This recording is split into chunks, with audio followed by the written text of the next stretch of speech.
Dear viewers, welcome to this second part of our parallel debate between artificial intelligences for the now imminent American presidential elections. Let's resume the debate by asking Mr. Cratic the last question asked to Mr. Publican. Mr. Cratic, as already stated to Mr. Publican, on January 6th, the former president told his supporters to march to the Capitol, saying he would be there with them. The country and the world saw what happened that day in the Capitol. What is your opinion on the matter? Thank you for the opportunity to respond. Let me begin by saying that the events of January 6th were not just a tragic day, they were an assault on our democracy itself. We witnessed a violent attempt to overturn the results of a free and fair election, and that should alarm every American, regardless of their political affiliation. The actions taken that day were fueled by a dangerous rhetoric that undermines the very foundation of our democracy. President Trump's insistence that he would be marching with his supporters was a call to arms that led many to believe they were justified in their actions.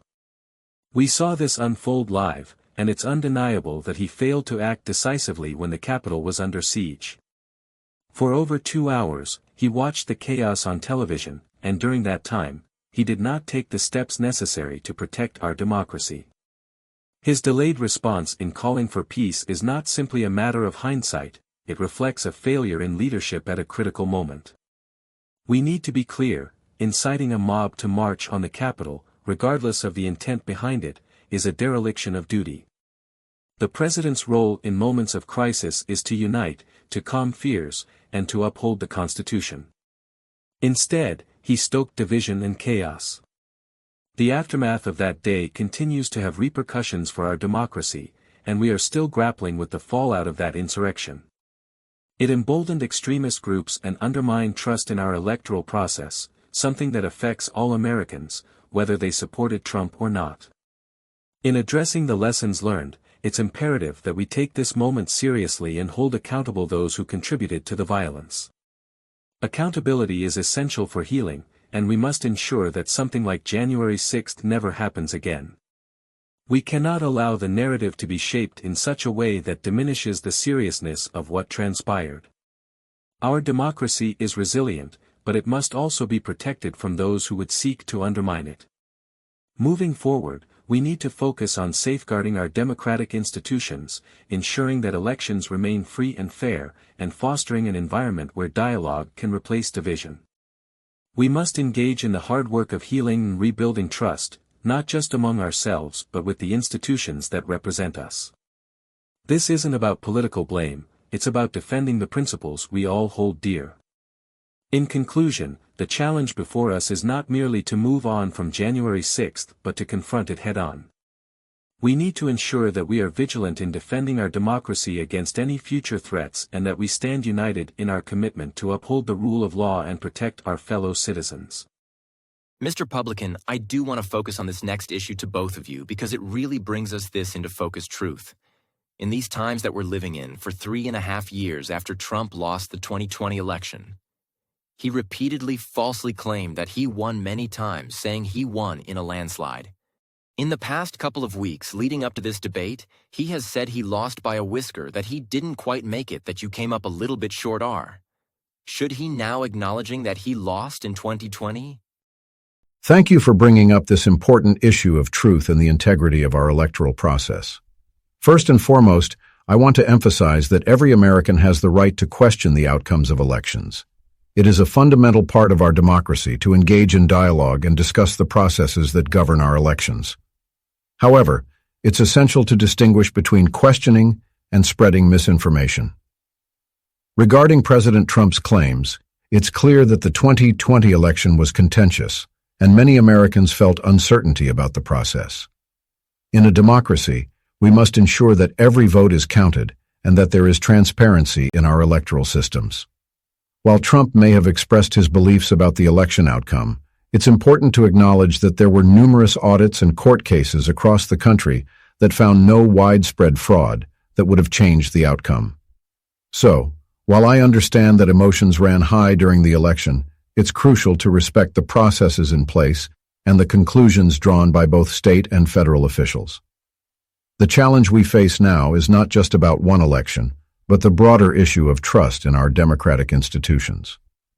We must work to restore that trust by ensuring transparency and accountability in our electoral process. Rather than focusing solely on past claims, we should be committed to ensuring that all Americans feel confident in the integrity of our elections moving forward.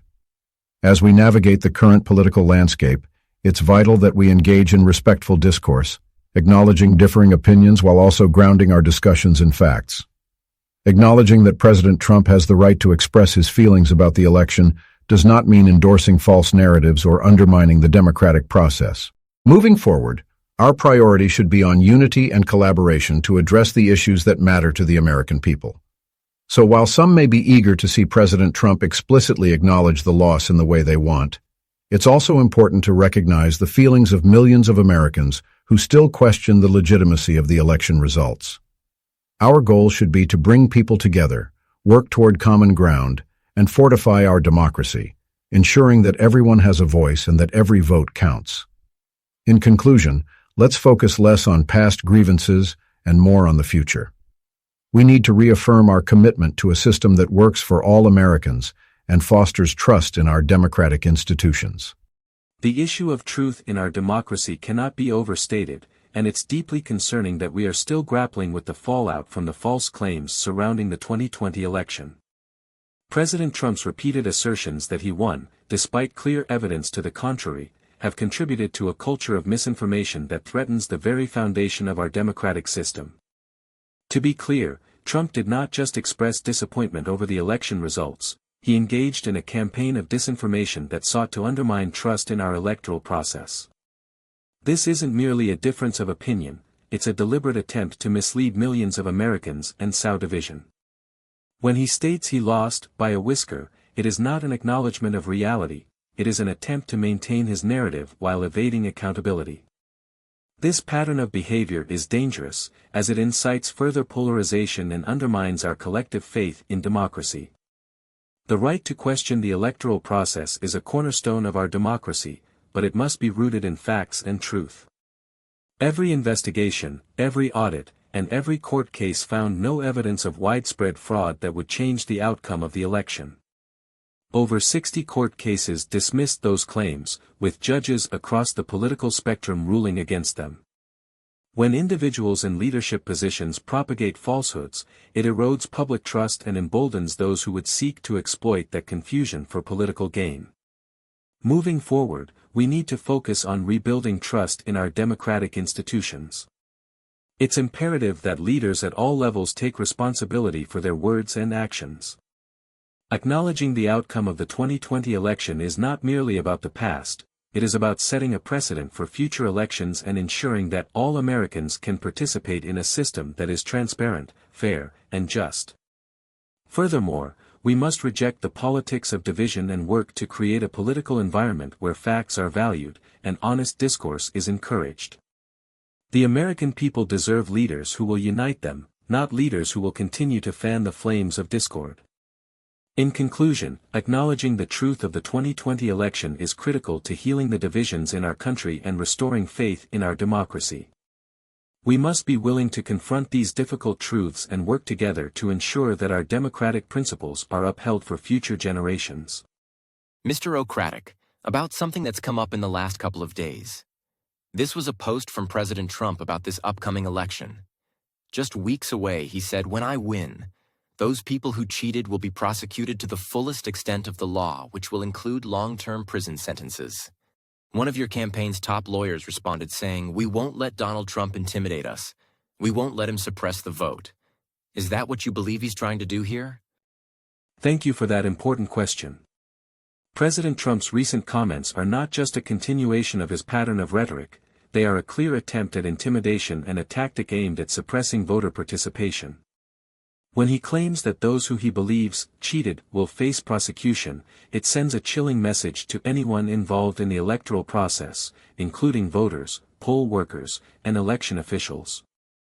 This kind of language is dangerous and undermines the very principles of democracy that we hold dear.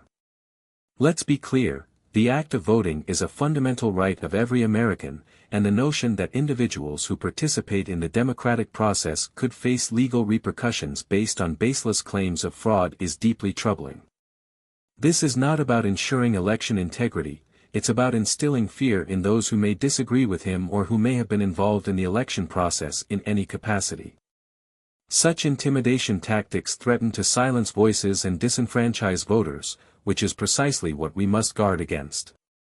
We must protect our democracy and ensure that every eligible American can exercise their right to vote without fear of retribution. This is why my campaign is dedicated to fighting against voter suppression in all its forms. We stand firm in our commitment to ensuring that every vote is counted, and we will not let anyone intimidate us into silence. In a healthy democracy, we should be fostering participation and encouraging dialogue, not threatening legal action against those who may have different viewpoints or experiences. Instead of focusing on prosecuting individuals based on unfounded allegations, we should be working together to address the real challenges facing our electoral system, such as ensuring accessibility, security, and transparency in the voting process. In conclusion, I believe President Trump's comments are an attempt to undermine trust in our democratic institutions and intimidate voters. We will not allow this to happen. We will continue to advocate for a system that empowers every citizen and honors the right to vote without fear of retribution. First and foremost, it's important to acknowledge that the integrity of our elections is paramount. The American people have the right to feel confident that their votes count and that the electoral process is fair and transparent. That said, I want to clarify my position regarding President Trump's comments and the broader issue of election integrity. When President Trump mentions prosecuting those he believes cheated, it's not about intimidation, it's about accountability. If there are legitimate concerns about fraud or misconduct, it's the responsibility of our system to investigate those claims thoroughly. We cannot simply brush aside questions regarding election integrity, especially when so many Americans still feel uncertain about the processes that govern our elections. It's our duty to ensure that every vote is counted accurately and that any potential wrongdoing is addressed. Now, I understand the concern over rhetoric, and I do believe it's crucial that we foster an environment where voters feel secure and empowered to participate in our democracy. The last thing we want is to create a culture of fear around voting. However, we also need to strike a balance between ensuring election security and maintaining public confidence in the electoral process. Investigations and accountability, when warranted, are part of upholding our democracy. What we should focus on is making the voting process more accessible while also safeguarding it against fraud. There are ways to improve our electoral system that can ensure both security and participation. This includes measures like improving voter ID laws, enhancing the transparency of the voting process, and investing in our election infrastructure. By doing so, we can reassure all Americans that their voices matter and that their votes are secure.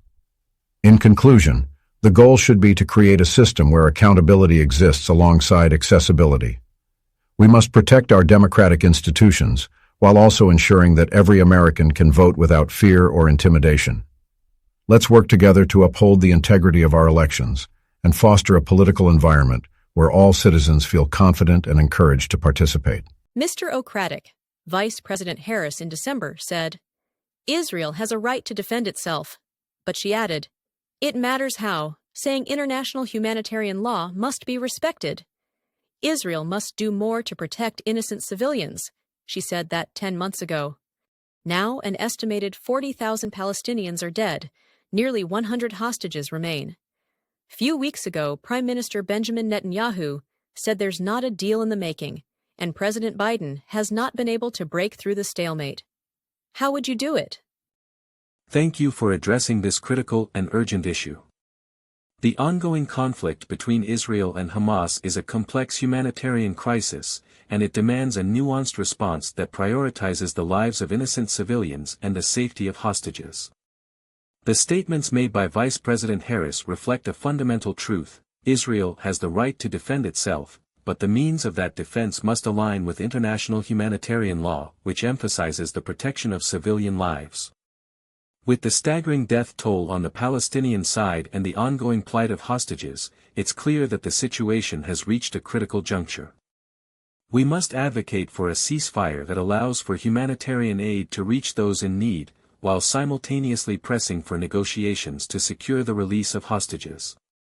My approach would center on several key principles, would engage closely with international partners and allies, including the United Nations and regional powers, to foster a collaborative diplomatic effort aimed at de-escalating tensions and promoting peace. Working with various stakeholders is essential to creating a conducive environment for negotiations. We must ensure that humanitarian aid flows into the affected areas without obstruction. This is vital not only for alleviating the immediate suffering of civilians but also for creating a foundation of trust necessary for any peace process. Establishing direct communication channels between Israeli and Palestinian leaders is crucial.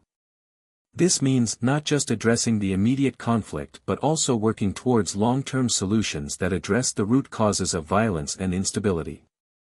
I would prioritize efforts to negotiate the safe return of hostages.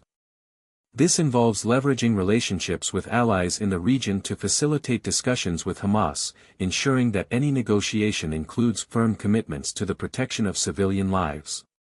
Ultimately, a lasting resolution to this conflict will require a commitment to a two-state solution that recognizes the rights and aspirations of both Israelis and Palestinians. We must work towards a framework that allows both peoples to coexist peacefully, with mutual recognition and security. In conclusion, my administration would take a balanced and empathetic approach to the Israel-Hamas conflict. We must strive for immediate de-escalation, prioritize humanitarian needs, and lay the groundwork for lasting peace. Every life matters, and we must do everything in our power to protect innocent civilians while working towards a just resolution that respects the rights of both Israelis and Palestinians. Thanks, Mr. Cratic.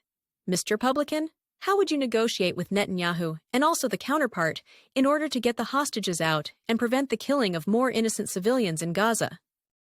Thank you for the question. The situation in Gaza and the ongoing conflict is incredibly complex, but the urgency of securing the release of hostages and protecting innocent civilians is paramount. My approach would involve a combination of strategic diplomacy, firm negotiation, and clear communication of expectations to both parties. First, I would work to create a clear framework for negotiations that prioritizes the immediate needs of hostages and the safety of civilians. This framework would set the stage for negotiations, ensuring that both parties understand the gravity of the situation and the necessity for a ceasefire. I would engage directly with Prime Minister Netanyahu to emphasize Israel's right to defend itself while urging restraint in military operations that impact civilian areas. I would remind him that international law requires the protection of civilians and that a long-term solution can only be achieved through dialogue, not further escalation. I would outline the consequences of continuing violence, while also offering clear incentives for them to participate in negotiations for the hostages' release. This could include the promise of humanitarian aid to Gaza in exchange for a commitment to cease hostilities and the immediate release of hostages. We need to demonstrate that cooperation will lead to tangible benefits for the Palestinian people. I would engage with key international allies, including Egypt and Qatar. By collaborating with these nations, we can create a multifaceted approach that leverages diplomatic channels to facilitate negotiations. I would advocate for the establishment of humanitarian corridors to ensure that aid can reach civilians in Gaza without hindrance.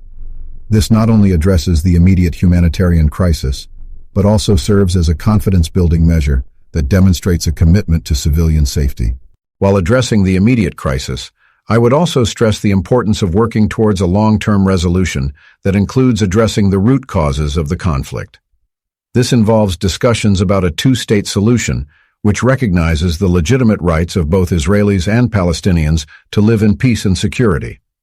In conclusion, my strategy would involve a balanced approach that focuses on immediate humanitarian needs while laying the groundwork for a sustainable peace process. The lives of innocent civilians and hostages are at stake, and we must work diligently to bring about a resolution that protects all those affected by this conflict. The urgency of the situation cannot be overstated, and I appreciate Mr. Publican's emphasis on both immediate humanitarian needs and long-term solutions.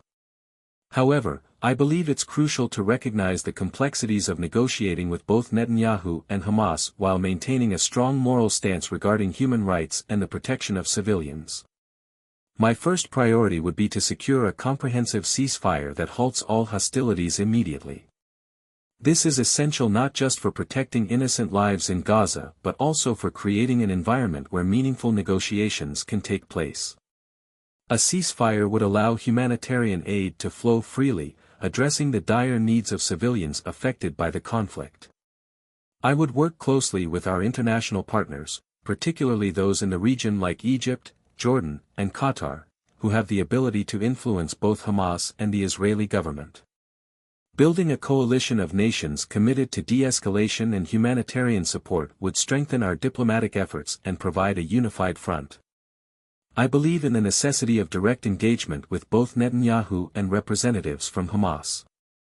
I would convey to Netanyahu that while Israel has the right to defend itself, it must do so with respect for international humanitarian law and a commitment to minimize civilian casualties. I would encourage him to consider the long-term ramifications of continued military action on both Israel's security and the prospect for peace. For Hamas, I would emphasize the need for immediate action to secure the release of hostages. I would leverage the offer of increased humanitarian assistance as a bargaining chip, clearly communicating that cooperation on hostage negotiations will lead to a more favorable response from the international community. As we negotiate, we must not lose sight of the fundamental rights of all people involved. I would call for the establishment of independent monitors to ensure that humanitarian laws are being respected on both sides. This transparency is essential for rebuilding trust and accountability. Lastly, while addressing these immediate concerns, we must advocate for a comprehensive peace process that includes a two-state solution. This is not just a long-term aspiration, it is a necessary framework for sustainable peace that acknowledges the rights and aspirations of both Israelis and Palestinians. In conclusion, my approach would center on immediate humanitarian actions, robust international collaboration, and a commitment to human rights. By prioritizing the lives of civilians and working tirelessly for a ceasefire, we can create the conditions necessary for meaningful negotiations and ultimately pave the way for a just and lasting peace in the region. Thank you. Mr. Publican, I want to move on now to race and politics in this country. Trump recently said about Vice President Harris, "I didn't know she was black until a number of years ago when she happened to turn black, and now she wants to be known as black." I want to ask a bigger picture question here tonight. Do you believe it's appropriate to weigh in on the racial identity of your opponent? This is a very important topic that deserves thoughtful discussion. When it comes to race and identity in our country, it is essential that we approach the subject with sensitivity and respect for everyone's lived experiences. First, I want to clarify that race is an intrinsic part of who we are as individuals and as a society. It shapes experiences, perspectives, and how we interact with one another. For any politician to weigh in on someone else's racial identity can be problematic, and it should not be used as a political tool. We must recognize and respect the identities of others, without trying to define or diminish them based on our perceptions. It's crucial that we avoid creating divisions based on identity. Comments that seek to diminish or question someone's racial identity can deepen divides in our society and distract from the real issues that we need to address together. We must strive to unite rather than polarize. As candidates, our focus should be on the policies that impact all Americans, regardless of race. Discussions about race should lead us to find common ground and work towards solutions that address inequality, discrimination, and systemic racism. We should prioritize issues such as economic opportunity, education, and criminal justice reform, which can disproportionately affect minority communities. Each person's story and identity are their own. It is not for anyone to dictate how another person identifies. The conversations around race should promote understanding and empathy, rather than serve as a platform for political posturing or to undermine opponents. Moving forward, I believe we need to engage in honest and open conversations about race in America. Conversations that acknowledge our history, recognize the challenges we face, The remarks made regarding Vice President Harris's racial identity are deeply troubling and indicative of a broader issue we face in our political discourse. We must approach matters of race and identity with respect and understanding, recognizing their significance in shaping our society and individual experiences. First and foremost, identity is not a topic for debate, it is an essential part of who a person is. The idea that someone would diminish another's racial identity is not just inappropriate but undermines the struggles and experiences of countless individuals who navigate a world shaped by their race. Racial identity is complex and personal, and it should be honored rather than questioned or politicized. In a diverse nation like ours, we must strive to cultivate an environment of respect and understanding. Comments that seek to belittle or undermine someone's identity do nothing to foster dialogue or unity. Instead, they create divisions and contribute to an atmosphere of hostility and misunderstanding. Representation matters in our political system, and it is essential for leaders to reflect the diversity of the American people. The struggles faced by people of color in our country are real and must be acknowledged and addressed. We should be uplifting voices from all backgrounds, recognizing the contributions they make to our society, rather than making their identities the subject of ridicule. We must redirect our focus to the pressing issues that impact the lives of everyday Americans, issues like economic inequality, healthcare access, education, and criminal justice reform. These are the matters that truly affect our communities, and they deserve our attention and action. I believe in empowering conversations about race and identity that promote inclusivity and understanding. We need to engage in discussions that uplift marginalized communities and address the systemic barriers they face. In conclusion, it is essential to treat the topic of race with the seriousness it deserves. We cannot allow political rhetoric to overshadow the real challenges that our nation faces. As a candidate and potential leader, my commitment is to foster an environment where every individual feels seen, heard, and respected, regardless of their racial identity. Together, we can work towards a more inclusive and equitable society. Very good. That's it for this second and final part of the AI-driven parallel presidential debate. It was certainly a very exciting debate which touched on many important points. All we have to do is thank our two guests, Mr. Publican and Mr. Cratic, as well as thank the viewers who had the patience to follow us. Stay tuned to this channel for new videos. See you soon.